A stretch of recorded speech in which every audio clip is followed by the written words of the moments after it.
Hi, this video is titled I gots to talk to Mark Blyth, or economist. Somebody who calls himself an economist. Preferably Mark Blyth, though. He seems kind of smart and is all about austerity. And you want to talk to economists, any old economist, but austerity economists would be best. I mean, anti-austerity. Because I think that there's something, I've watched a few economists talk about stuff. Ooh, and I've read Mark Blyth's book. There's all the economists are talking about, uh, you know, debt's getting out of control, and but they're not talking about the actual problem, the root problem of economy. And I've never heard anybody say it, and so I just want to know what the deal is. Like, maybe you actually don't see it. It's right in front of you, but somehow you don't see it, and that's that. You fix, because all the economists like to talk about the problems, but nobody has a solution. The solution gets super abstract, but you can create a concrete solution. And so let me tell you about it. The main problem with economy is that it's too overhead.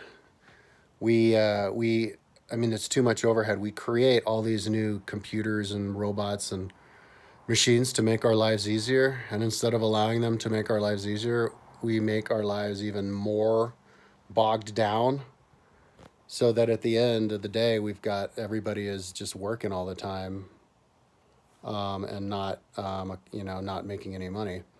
So the bogging down that we have has to do with, mainly circles around the educational system. People believing that somebody needs to be trained because they don't have any trust for anybody, in order to give them certificates that they can then be allowed to go get the job. And what we need to do is just let people get the jobs. Just give them the jobs. Kind of like with war, we draft a bunch of teenage kids into World War One, World War Two, Vietnam, and you throw them in these horrendous situations. Give them a gun, and you go, it's something that is like practically impossible to do.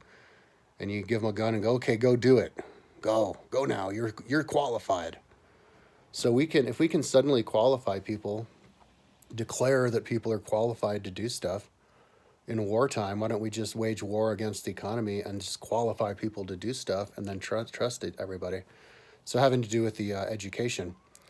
So my idea about to do with the education system is to shut down schools, but as you shut down a school, you immediately rehire all the people who are dependent on that school for the economy in the new model, which is just self-education.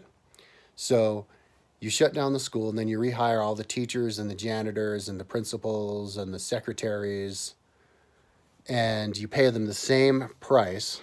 You pay them the same money. You would even out the money, and then you pay everybody the same exact money, because they're all equal now, because they're all qualified equally. And you tell them to just ride and you tell them to spend their money on bicycles, so that they just ride their bikes all day long, listen to audiobooks, and then they do their educational videos sharing what they know, and then they do that alongside the kids, and they watch each other's videos, and they comment on each other's videos. So so you've just magically just erased the bogging down, and all this useless extraneous time that you make people do, and money that they spend, and then you just take the middleman out, and then you just have them do what they're supposed to do in the first place, is which is educate themselves in the world, make the world smarter. Because there's too much waste of time. Like, for example, me, I was forced through school. I never wanted to go to school. I was never a school person. I always got the D's and everything, kicked out and stuff, because I showed up every single day, did all the homework assignments perfectly, never talked back to the teacher, it turned everything in on time, yet they still kick you out. And so they tell you, and I'm like, okay, I want to be a teacher. So then I go through 4 years of college, and I do everything, and then they kick me out of college and tell me I'm not good enough to be a teacher, because I get the D minus in the class for no reason, just because they say so. And that probably happens across the board to millions of people every year. So they make people do stuff. They make people spend money that they don't want to spend, and then they don't give them the job. Well, why don't you reverse it? Why don't you don't ever make somebody do anything they don't want to do, spend all that money they don't want them to do, and then you give them the job on top of it. Now there's no overhead at all other than the bicycle, and practically no overhead for food because people just cook their own food, their own vegetables, and the money gets streamlined. So that's the big problem that economists don't understand, is that all you have to do is streamline stuff, meaning get rid of industries. People think you have more industries to add more jobs to help the economy. That just creates a conundrum that's harder, like a knot, retying a knot together that's going to take longer and longer to untangle. So that's the problem that economists have. They don't even know where to begin to untangle all of that. So my proposal is to keep it simple by just doing like school after school. Just target one school building, and then you just transfer that school building, kind of like how a caterpillar transforms into a butterfly. You start with a sample school. I'll choose a school here in Boulder. I live in Boulder. I'll choose the school that's like looks the most dilapidated and run down, and then I'll target that school and I say, okay, this school has to shut down tomorrow or as soon as possible. But in order to untangle it, you don't untangle that, you just transform it.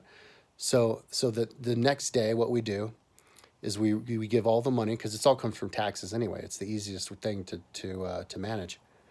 You just rehire them as teachers, for bike school teachers, just to ride their bike and teach the kids.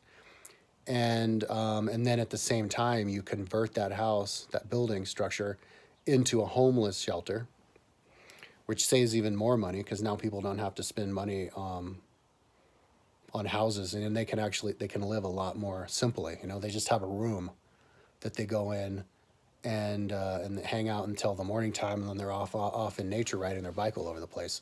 There's always trails to ride your bike, no matter where you live in the world.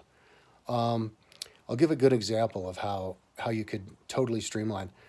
Just like with housing, just relax housing codes and let somebody build their own house. I saw a video on YouTube. I didn't see the video, but I saw the title. Some Indian guy or some dude in some Asia country. He spent 40 days busting his ass, and he built like a millionaire lifestyle house. He had a pool in there, because all he did was dig into the earth and make little tunnels and just build a simple structure. And I had this epiphany when I saw that video. I said, you know what, that house is just as beautiful, and actually it's more beautiful and more pleasant to live in than one of these houses people live in now, because you're actually in the earth. You're feeling the vibration of the earth, the heartbeat of the earth. You're more at one with the animals, little critters crawling on you. You can smell the flowers. It's more pleasant and it's more natural. And on top of that, you didn't even spend anything. You just built it yourself.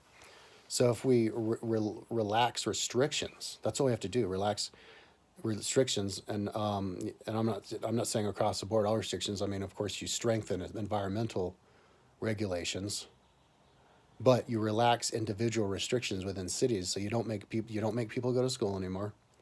You don't make people have to do this, that, and the next thing for their house to get the inspector. You just trust, just full blown trust, and that's what people do in crises, like in wars. They just throw their hands up and they say, okay, we just have to trust that it'll work out. And so they give the guns to the 18-year-olds and tell them to run out into the field.